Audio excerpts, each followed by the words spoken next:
पहली बात तो यह है, इतना विलंब क्यों किया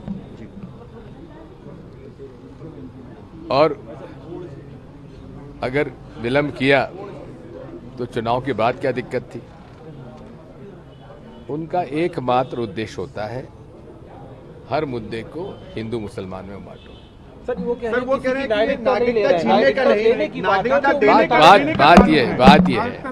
बात यह है संविधान में हर व्यक्ति को अपने धर्म को पालन करने का अधिकार है। इसलिए अगर किसी कानून में धर्म के आधार पर यह तय किया जाएगा कि कौन नागरिक बन सकता है, कौन नहीं बन सकता है, मेरे मत में ये भारतीय संविधान के खिलाफ है।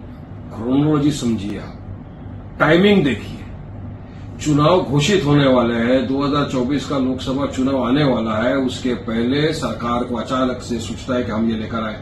5 साल से क्या कर रही थी सरकार, क्यों नहीं ला? इसलिए हम बोलते हैं ना कि सरकार पोलराइज करने की कोशिश कर रही है चुनाव के पहले, क्योंकि सरकार विफल हो चुकी है डेवलपमेंट के काम पे। देश सवाल पूछता है, मोदी जी अपनी गारंटियों में फेल हो चुके हैं कि 15 लाख रुपया अकाउंट में आएगा, नहीं आया।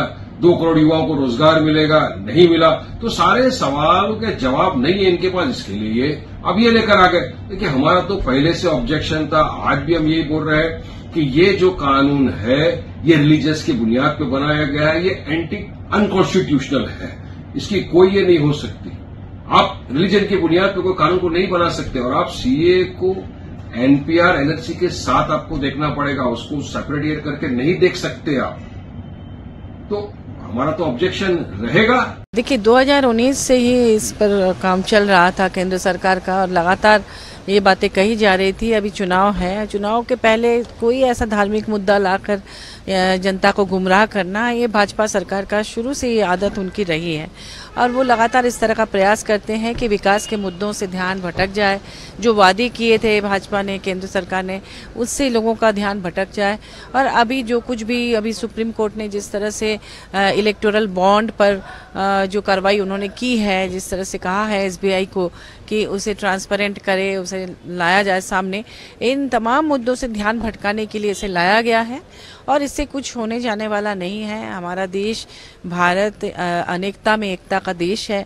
हमें संविधान से सभी धर्मों का, सभी जातियों का आदर करने का निर्देश दिया गया है। इसलिए ये सब चुनावी इनके जो भी ये हैं उससे ज़्यादा फर्क नहीं पड़ेगा। कुछ लोगों को परेशान करने की कोशिश जरूर होगी, लेकिन हमारा देश महान है, इस तरह की छोटी मोटी समस्याओं से सब मिलजुल कर निपट लेंगे। तो अब ये सब करके हिंदू मुसलमान करेंगे, भारत पाकिस्तान करेंगे, भारत बांग्लादेश करेंगे।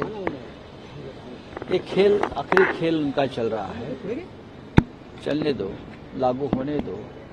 370 भी हटाया, क्या किया कश्मीर में? कश्मीरी पंडित आ गए घर में। ये खेल करते रहते हैं लोग। बोला ना 370 हटा के, अभी 370 हमने हटा दिया। ये कांग्रेस को नहीं जमा, हमने किया। कश्मीरी पंडित आ गए, पीओ के आ गया, लाने वाले थे। लद्दाख में चीन घुस गया, बाहर निकाला? नहीं निकाला। अभी जब तक चुनाव है तब तक सीए खेलेंगे, खेलने दो। दीदी एक सवाल था, क्या राज्य में आप इम्प्लीमेंट होने देंगे सीए?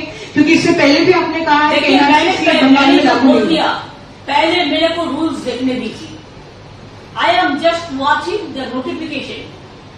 अभी नोटिफिकेशन नहीं निकाला, रूल्स नहीं निकाला। रूल्स नोटिफिकेशन में अगर हम देखेंगे कि ये डिप्राइव कर रहा है लोगों का अधिकार को, तो हम उसको खिलाफ में लड़ेंगे। हम पहले हमको देखने दीजिए, आई एम वॉचिंग। हम जब रूल्स निकालेंगे हम उसको स्टडी करके जो बताना है कल बताएंगे। लेकिन मैं आज बोल दिया कि एक बीजेपी का इलेक्शन पब्लिसिटी है, नथिंग इज देयर। तो 20 साल में एक कानून पास हुआ था, उसका बाद 4 साल बीत गया। लेकिन अभी चुनाव जब आते हैं एक कुछ गाप गप पकड़ते हैं, ये भी एक गाप गप है, लेकिन असली फायदा किसी को नहीं मिलेगा। 10 साल से मोदी जी सरकार चला रहे हैं। अब लोकसभा चुनाव आने के मात्र कुछ दिन पहले सीए को कानून के तौर पे लाया जाता है। ये क्या दिखाता है? ये दिखाता है कि मोदी सरकार को पता है कि उन्होंने 10 साल में कोई काम नहीं किया। उन्हें पता है कि उनको चुनाव से पहले आज देश की जनता को कुछ कहने के लिए नहीं है। हम सीएए के कानून का पुरजोर विरोध करते हैं। क्यों? क्योंकि आज इस देश का युवा बेरोजगार है। आज इस देश में रहने वाले गरीब के पास घर नहीं है। आज महंगाई का दर बढ़ रहा है। तो मोदी जी और देशों के अल्पसंख्यकों को भारत लाकर और उनको नागरिकता देने के बजाय हमारे देश की युवाओं को नौकरी देना, हमारे देश के आम परिवारों को महंगाई से निजात दिलाए, हमारे देश के गरीब परिवारों को घर दिलाए, अपने ऊपर छत दिलवाए। ये तो मोदी जी ने 10 साल से किया नहीं है। अब वो कह रहे हैं कि पड़ोसी देशों से अल्पसंख्यकों को भारत लेके आइए। क्यों? क्योंकि उन्हें अपना वोट बैंक बढ़ाना है, क्योंकि उन्हें लगता है कि भारत के लोग तो वोट नहीं देंगे उन्हें, तो और लोगों को भारत की नागरिकता दिलवाइए। Subscribe our channel for latest news and updates, and don't forget to press bell icon for latest notifications.